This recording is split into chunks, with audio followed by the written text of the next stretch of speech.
Umuhuza ya TV. Iki ni igihe cyawe cyo guhembuka nawe ugahembura abandi.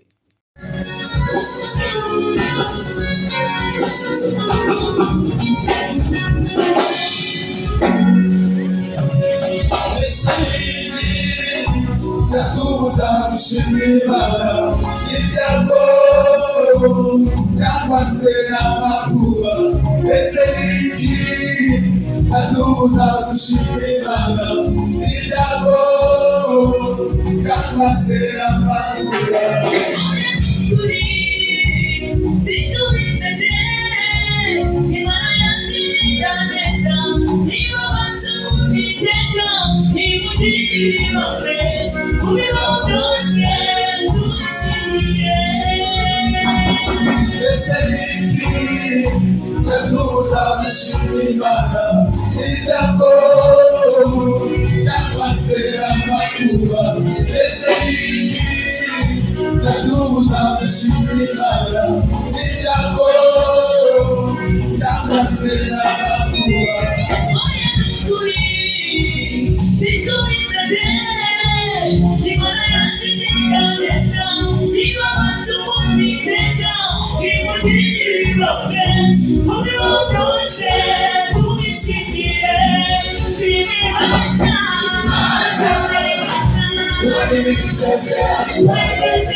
ataronka abantu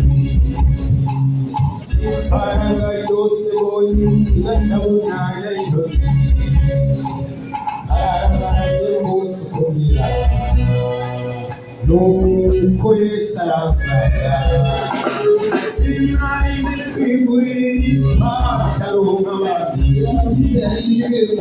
ifaranga ryose bonye igaca mu myanya y'intoki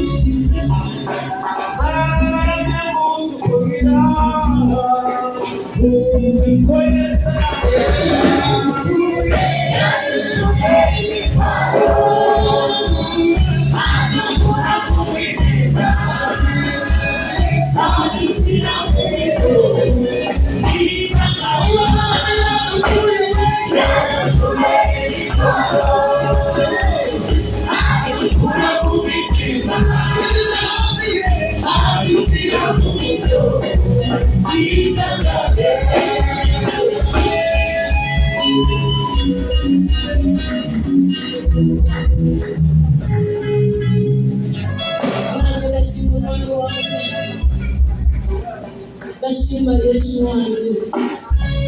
Yesu ni umugabo mwiza, umugenzi wanjye yaransanze yanduhuye. Yesu yankijije urwembe rwo mu ndebuko, bahoraga bancuraguya bari kunkiza ndasambo umubiri wose abacumi, ariko Yesu yanduhuye agira neza yakabaho n'umwana w'amahoro. Haleluya! Yampamagaye ngo ngwino mwana wanjye nikoreze amaganya yawe. Natesaga ijoro ryose ndi muri bwa buryo bw'itabi aribyo bikubaho bitamagariye, ariko Yesu ndikubitumaguye. Ariko Yesu ayampamagaye ngo nimusanga ngo mwikoreze amaganya yanjye yanduhuye, kuko yanduhuye ni umugabo mwiza. Haleluya! Ntari mpamvu ngo Yesu ni umugabo utajyajya, mumwizere nawe. Haleluya! Abaririmbyi muririmbiye uwo mugabo. Haleluya! agira neza Yesu. Yesu yakoze. Akameka mu kiganda kandi yinega, mu bapfumu bose nawe utayandiye imikingo, bajya bagura muri munsi, nuko Yesu aracyanga. Akameka mu kiganda kandi yinega, mu bapfumu bose nawe utayandiye imikingo, bajya bagura muri munsi, nuko Yesu aracyanga. Yesu we